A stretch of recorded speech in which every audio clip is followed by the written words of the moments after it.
C'est Théodore Debris, toujours le même. Alors, voilà, hier, euh, on s'était euh, on s'était quitté sur voilà les réflexions de Rousseau sur l'humanité et en fait le fait que l'on puisse voilà accepter que l'humanité puisse avoir des formes différentes et que on ne doit pas nécessairement en fait juger de toutes les formes de l'humanité à travers la nôtre. Alors en fait, sans le dire, j'ai fait usage d'un concept très enfin une réflexion critique à partir d'un concept sous-tend en fait tout le propos que je tenais dans la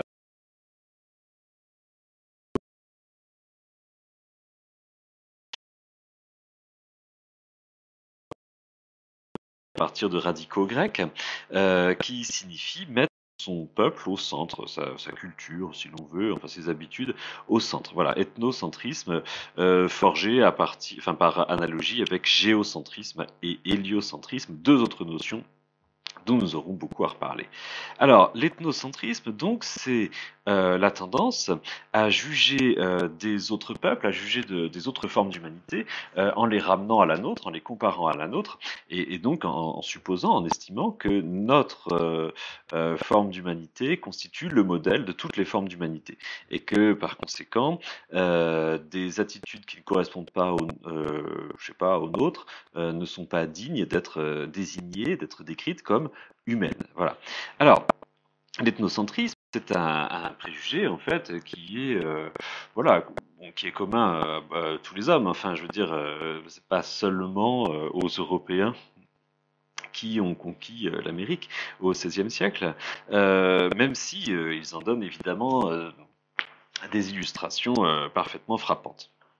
Donc, bien sûr, les habitants du Nouveau Monde ont été jugés au regard de cette étude ethnocentriste, bien souvent, lors de leur rencontre, et donc jugés inhumains ou non civilisés par simple comparaison avec les habitudes de vie des conquistadors qui les ont rencontrés.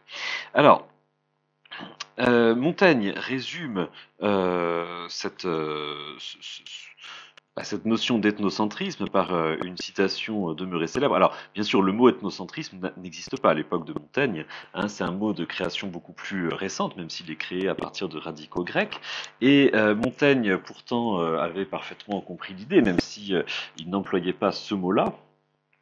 Puisque dans les essais, il écrit, c'est dans les cannibales, chacun appelle barbarie ce qui n'est pas de son usage. Donc c'est vraiment la définition même de l'ethnocentrisme, c'est-à-dire cette tendance à tout rapporter à son usage, ses habitudes de vie, et à refuser en fait de considérer comme humain ce qui ne correspond pas à nos habitudes de vie, nos usages, nos croyances, organisation sociale, etc. Souvenez-vous le texte de Locke que j'ai lu dans la précédente vidéo, hein, dans lequel Locke dit, je crois que c'est à propos des Turcs en plus, c'est très étrange, rendez-vous compte, ils n'ont même pas idée de Dieu, ils n'ont aucun mot pour parler de Dieu. Bon, parlant des Turcs, c'est un petit peu étonnant, mais bon, vous voyez, voilà, c'est ça l'ethnocentrisme, c'est juger que bon, enfin, inutile de développer davantage, tout juger par rapport à soi-même. Alors, ce concept d'ethnocentrisme, il est commode, je trouve, pour sortir en fait du débat sur le relativisme. Parce que ce concept, me semble-t-il, va opérer un renversement. C'est-à-dire, dans un premier temps, oui, ce concept va introduire une forme de relativisme entre civilisé et barbare, bien sûr, c'est-à-dire que, à la lumière de cette idée, on pourrait se dire, oui, finalement, ces notions de civilisation et de barbarie sont parfaitement relatives, puisque ce qui apparaît comme barbare aux yeux des conquistadors est peut-être en fait une forme de civilisation et inversement. Alors c'est là où en fait on commence à s'approcher du renversement qui va m'intéresser en fait dans cette vidéo, le renversement de la question de l'humanité et de l'inhumanité. Alors bon, on pourrait commencer par reconnaître que oui, la notion d'ethnocentrisme peut conduire à une forme de relativisme qui est devenu en fait un lieu commun dans la littérature de voyage. Alors surtout, je pense essentiellement au XVIIIe siècle, hein. On trouve ça beaucoup dans les écrits, alors soit dans pas forcément remarqué dans les écrits des voyageurs, mais plutôt dans les écrits des savants, des penseurs, des écrivains qui ont écrit à partir, en s'appuyant sur les sources données par les voyageurs. Et donc, on trouve ça dans les contes philosophiques de Voltaire, on trouve ça un peu dans le supplément au voyage de Bougainville, Diderot. Cette tendance, en fait, à niveler la question de l'humanité, la question de la barbarie, en disant, bon, voilà, finalement, il y a certaines choses qui nous apparaissent barbares, mais finalement, c'est peut-être pas si barbare que cela. Bon, alors, d'accord, bien sûr, c'est une étape de la réflexion, c'est également chez ces auteurs, évidemment, un appel à la tolérance pour cesser de maltraiter ou de massacrer, en fait, des populations qui ont essentiellement le tort d'avoir voilà, d'autres usages que ceux des Européens, ceux des conquistadors. Mais il me semble que, comment dire, la problématique morale va apporter une conclusion différente à ce problème, hein. C'est-à-dire que quand on en reste simplement au terrain anthropologique, c'est-à-dire le constat tout simplement qu'il y a des différences dans les modes de vie, dans les croyances, dans l'organisation des sociétés. Tant qu'on en reste à ce simple constat, on peut se dire que oui, la notion d'humanité, de barbarie est totalement relative. Mais en fait, quand on aborde la question sous un angle moral, c'est-à-dire sur l'évaluation des conduites, là, on va sortir du relativisme. Et justement, c'est en fait là qu'intervient la mise en question de l'humanité européenne.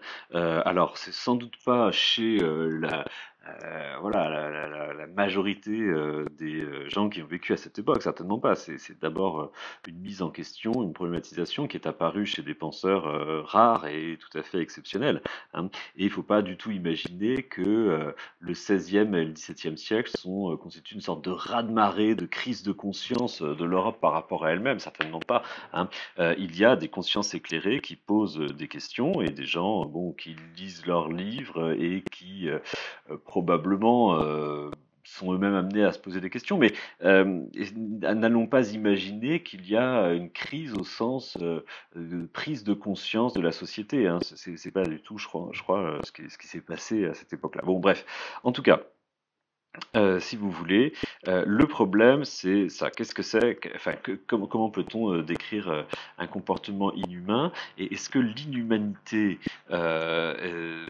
qui est reprochée en fait aux habitants du Nouveau Monde, est-ce que cette inhumanité ne se trouve pas également, et peut-être encore plus fortement, du côté des conquistadors? C'est la question, voilà, c'est vraiment la question que pose Montaigne, hein. Le second problème montagnien, c'est comme je l'ai appelé, c'est-à-dire que bon, on a vu, je ne vais pas développer tant que ça hein, sur Montaigne, puisque c'est quelque chose que vous allez beaucoup faire en cours de français, mais je me contente juste de citer du coup le premier problème, celui de l'ethnocentrisme qu'on a évoqué tout à l'heure, et puis le second problème, le problème que cite Montaigne, c'est vraiment est-ce que ces cannibales sont si barbares que cela, eux qui au moins prennent le soin de mettre à mort leurs victimes avant de les brûler. Et oui, parce que Montaigne fait allusion au fait que les conquistadors ne prennent pas autant d'égards lorsqu'ils tuent leurs victimes, et plus généralement, en Europe, on ne fait pas tant de cas des hérétiques, des juifs, des athées, etc., qu'on fait allègrement passer sur le bûcher. Et donc, en fait, Montaigne fait remarquer que finalement on reproche à ces cannibales des choses bon comme de voilà dévorer leurs semblables, tandis que les Européens font en fait 100 fois pire, soit à l'égard des Indiens, soit entre eux, quoi, dans les guerres de religion. Et chez Montaigne, et plus tard en fait chez Voltaire et chez en fait tous les écrivains qui abordent cette, enfin beaucoup des philosophes qui abordent cette question au XVIIIe siècle, on voit le parallèle qui est fait entre d'un côté la barbarie supposée des habitants du Nouveau Monde et de l'autre côté, en fait, la barbarie avérée des Européens durant les guerres de religion, voire durant la conquête des Amériques. C'est-à-dire que Montaigne fait remarquer qu'après tout, bon, dévorer ses semblables, oui, c'est peut-être une coutume qui est très étrange et dérangeante, etc. Mais finalement, mettre à mort des gens pour leurs croyances religieuses, ou bien faire brûler vivants ces prisonniers, c'est finalement pas tellement plus reluisant. Voilà. Et alors, avec le recul de l'histoire, bon, on connaît un peu mieux quand même les choses qui se sont déroulées durant la conquête espagnole, enfin, même s'il y a beaucoup de choses qu'on ignore et qu'on ignorera certainement pendant longtemps, ce sont les crimes des conquistadors, les crimes de Cortés et de Pizarro, qui finalement n'ont rien à envier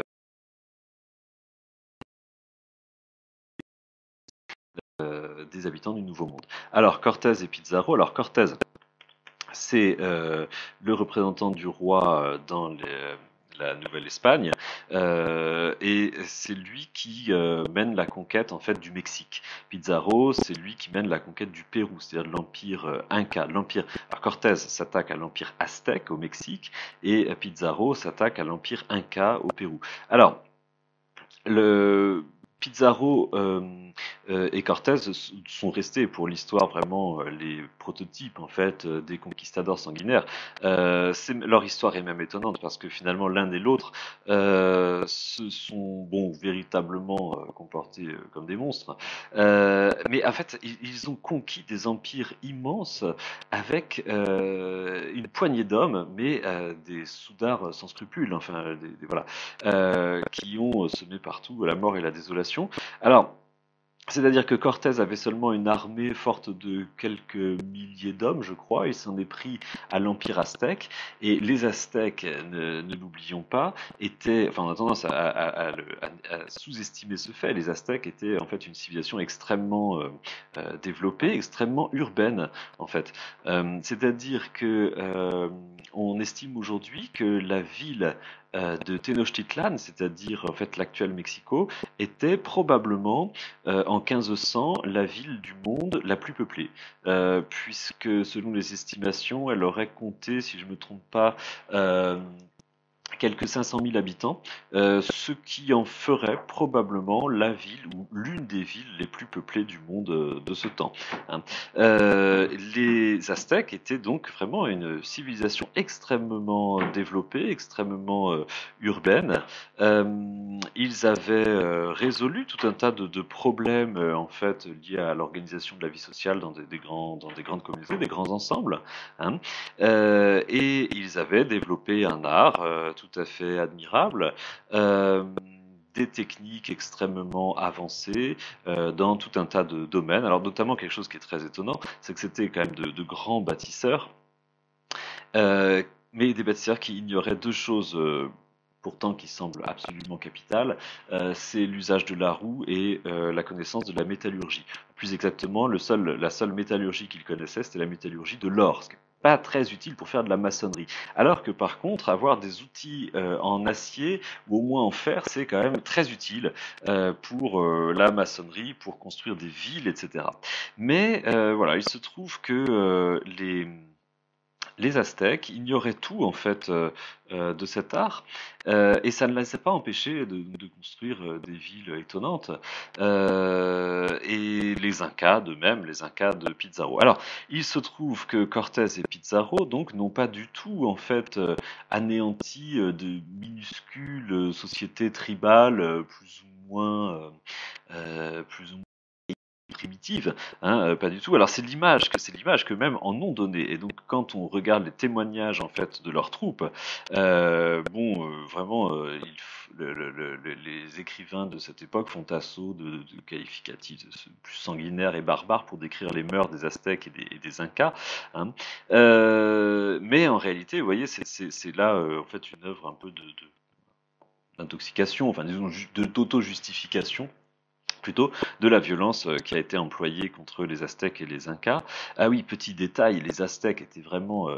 alors c'est une civilisation... je crois qu'il y a beaucoup de choses qu'on ignore sur eux, mais il y a quelque chose qui est vraiment très pénible, c'est de se dire que ces civilisations resteront en grande partie inconnues à jamais, bon, du fait notamment qu'elles ne possédaient pas d'écriture, puisque si je me trompe pas, la seule civilisation précolombienne à posséder l'écriture, c'était les Mayas qui eux aussi vivaient au Mexique, mais qui, enfin sur l'actuel Mexique, le territoire de l'actuel Mexique et du Guatemala, mais les Mayas en fait avaient déjà vu leur grande heure passer et leur civilisation était déjà totalement, avait totalement décliné en fait. Et bon, bref, alors. Les Aztèques, pour leur part, oui, voilà un trait étonnant de leur civilisation. Les Aztèques habitaient dans cette ville de Tenochtitlan, enfin, pardon, les Aztèques de Tenochtitlan, excusez-moi, avaient construit donc cette ville sur un lac. La ville de Tenochtitlan était une ville lacustre où vivaient donc des populations absolument considérables et ils avaient développé un système d'agriculture absolument étonnant puisque la ville était approvisionnée par des exploitations agricoles lacustres, c'est-à-dire qu'on faisait pousser de tout un tas de légumes sur l'eau et ce mode d'agriculture mettait les Aztèques en capacité de nourrir donc la ville, une des villes les plus importantes du monde, ou peut-être la ville la plus importante du monde. Hein.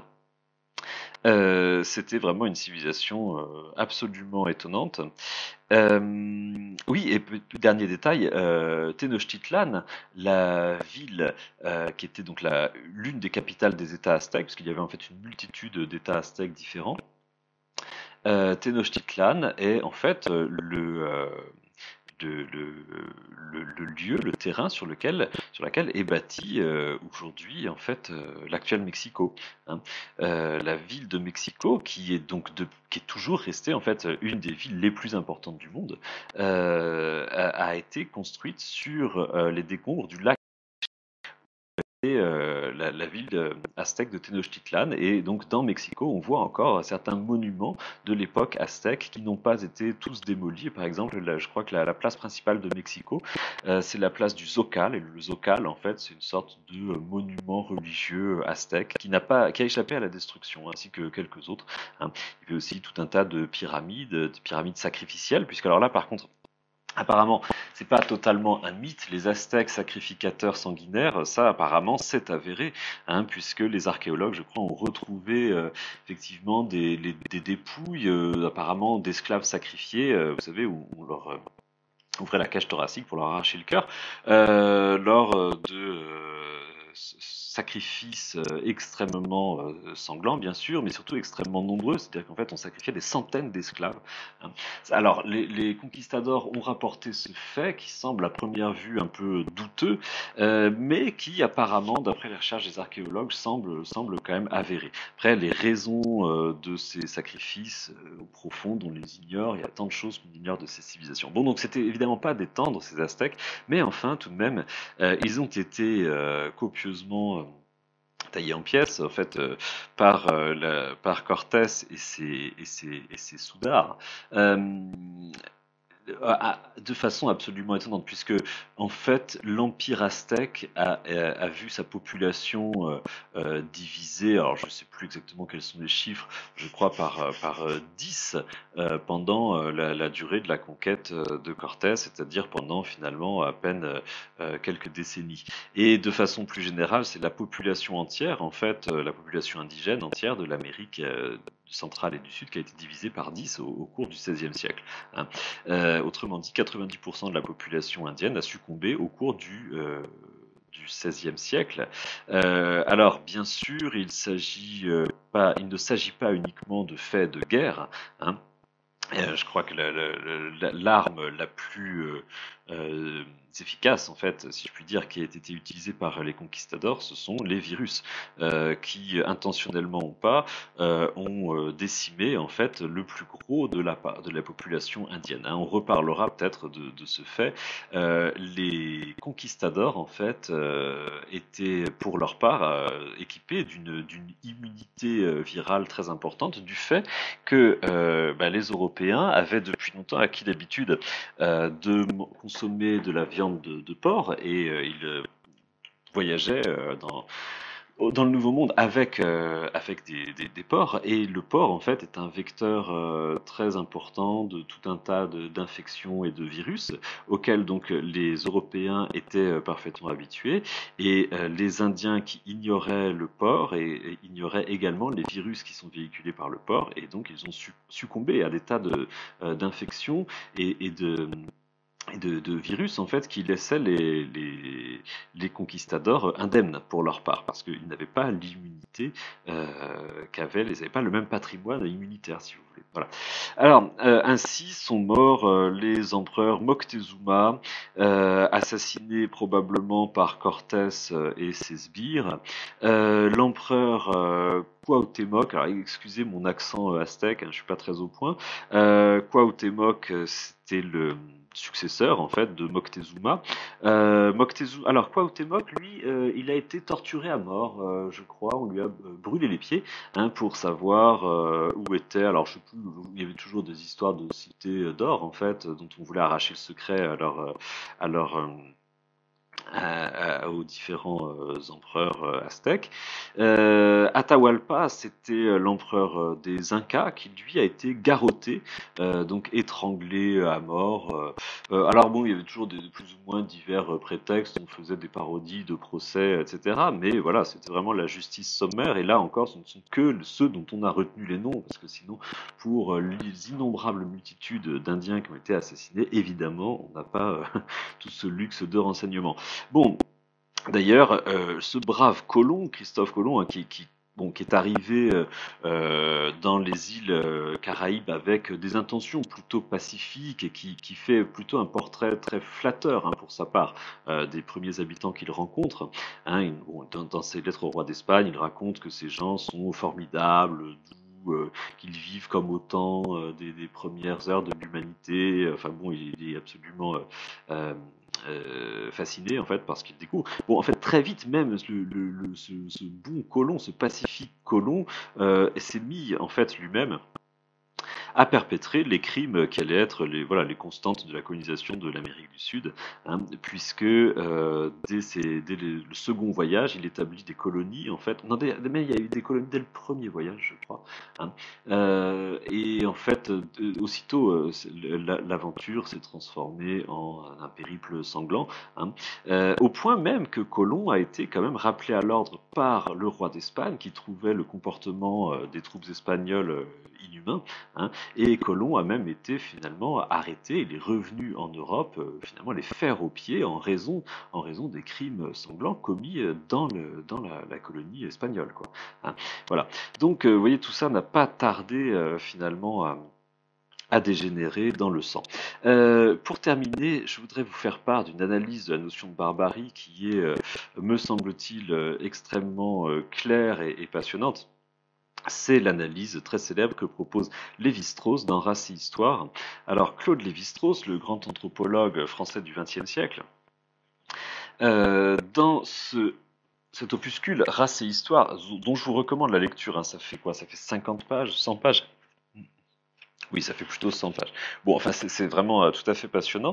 Et dans Race et Histoire, qui est en fait une publication contre le racisme. En 1952, en fait, l'UNESCO lance des demandes auprès de personnalités importantes du monde de l'ethnologie et des philosophes pour publier des textes contre le racisme. Alors Lévi-Strauss, lui, écrit ce court livre qui est vraiment formidable. Dans lequel il a cette formule très frappante: le barbare, c'est d'abord l'homme qui croit à la barbarie. Alors, cela ressemble à une variation sur la formule de Montaigne que j'ai citée plus haut. C'est plus précis en fait. Le barbare, c'est d'abord l'homme qui croit à la barbarie. Pardon. Alors, il veut dire, à travers cette formule, je vous ai mis le texte entier en dessous. je vais pas le lire parce que ça prendrait trop de temps, mais vous le lirez par vous-même, c'est un texte vraiment passionnant. Cette formule signifie qu'en fait, ce que l'on appelle barbarie, c'est en fait une attitude qui est, bon, peut-être celle qu'ont eu les conquistadors, enfin certainement, hein, mais en fait, c'est une attitude qui est typique également, justement, entre guillemets sauvages que les conquistadors n'ont pas hésité à exterminer, c'est-à-dire l'attitude de rejeter ce qui est différent en dehors de l'humanité. Et Lévi-Strauss fait remarquer que ce n'est pas là du tout une invention d'Européens cruels et ignorants, que en fait cette attitude est très répandue en fait dans les peuples d'Amérique que Lévi-Strauss lui-même a pu rencontrer, c'est-à-dire l'habitude de considérer ceux qui ne font pas partie du groupe comme inhumains, hein. Et Lévi-Strauss fait même remarquer que le mot barbare aurait peut-être cette étymologie-là, parce que d'après lui, le mot barbare serait en fait une onomatopée inventé par les Grecs pour se moquer du langage des barbares qui ne savent pas articuler le grec et qui, en fait, émettent des borborigmes ou des sons, je sais pas, des sons d'animaux, quoi, au lieu de parler distinctement de façon articulée. Bon. Et oui, le mot sauvage a la même, enfin, une étymologie analogue, puisque sauvage vient du latin silvacus, et silvacus, ça veut dire celui qui vit dans les bois, hein, dans les forêts. Et donc Lévi-Strauss fait remarquer qu'en fait, ce rejet de ce qui est différent en dehors des frontières de l'humanité est quelque chose de tout à fait caractéristique justement de ceux que les conquistadors ont classés comme sauvages, ou bien de ceux que, disons, les racistes vont considérer comme sous-hommes, inhumains, barbares, sauvages, etc., hein. Et il fait remarquer la chose suivante, c'est ce que j'ai mis en gras dans le passage, et il rappelle un fait étonnant, c'est que alors qu'à la même époque, en 1550, les théologiens espagnols se réunissaient à Valladolid pour discuter de la question de savoir si les Indiens avaient une âme, eh bien les Indiens de leur côté faisaient à peu près la même chose, hein, en plongeant les dépouilles de leurs prisonniers dans l'eau, en les laissant pourrir dans l'eau pour voir si ces corps allaient finir par pourrir. Et Lévi-Strauss interprète en fait ce fait comme une tentative, bon, naïve, mais après tout, est-ce que la théologie est moins naïve? Je ne sais pas. Une tentative naïve pour voir si finalement les conquistadors étaient des hommes comme eux. Parce que, enfin, imaginez, vous êtes un Indien, vous voyez débarquer des types barbus, alors bon, les Indiens sont imberbes, couverts de cuirasses, les Indiens ne connaissent pas le fer, les métaux, et montés sur des chevaux, les Indiens ne connaissent pas les chevaux. Bon, effectivement, on a le droit de enfin, les Indiens pouvaient se demander si c'était véritablement des humains ou bien, je sais pas, des boîtes de conserve sur pattes, enfin, j'en sais rien. Et voilà, ce test de la putréfaction, bon, même si c'est un peu ragoûtant, bon, on peut comprendre effectivement ici l'intention décrite par Lévi-Strauss, voir si donc ces conquistadors étaient véritablement des hommes comme eux. Donc finalement, vous voyez, avec des moyens différents, les Indiens et les conquistadors, enfin disons les Espagnols plutôt, se posaient à peu près la même question. Et ceux d'en face sont-ils véritablement humains? Et en fait, tant que ça reste qu'une question, c'est bien. Mais Lévi-Strauss, ce que veut dire Lévi-Strauss, c'est qu'en fait les comportements de barbarie se définissent justement par ce rejet de l'autre en dehors de l'humanité. À partir du moment où on considère que l'autre n'est pas un humain, on lui fait ce que l'on veut, hein. Enfin, on se donne le droit de lui faire ce que l'on veut. On pourrait tirer la même analyse de multiples cas d'expériences humaines de la barbarie, évidemment. La destruction des Juifs d'Europe a été motivée par la conviction que les Juifs, durant la Seconde Guerre mondiale, n'étaient pas des humains, enfin, n'appartenaient pas à la même humanité que les Aryens, hein, et on pourrait ainsi multiplier euh, les exemples allant dans ce sens. Voilà. Donc, vous voyez, le concept de barbarie n'est pas un concept relatif. On ne peut pas le retourner en disant oh, finalement nous sommes tous le barbare de quelqu'un d'autre. Non, ce serait exagéré de dire cela. Par contre, l'intérêt de la réflexion de Lévi-Strauss, c'est de poser une définition très claire de la barbarie, hein. Les comportements de barbarie et les comportements d'inhumanité commencent à partir du moment où des gens considèrent comme barbares ou comme inhumains certaines catégories ou certains peuples. Et à partir de là, elles se mettent se croient en droit de leur infliger voilà, tous les mauvais traitements que l'on peut imaginer. Voilà, je vous laisse sur ce point. On va développer ces réflexions dans la prochaine vidéo où il sera question d'esclavage, parce que la question de l'esclavage est intimement liée, enfin, le traitement philosophique de la question de l'esclavage est intimement lié à toutes les réflexions qu'on vient de faire, évidemment. Voilà, portez-vous bien.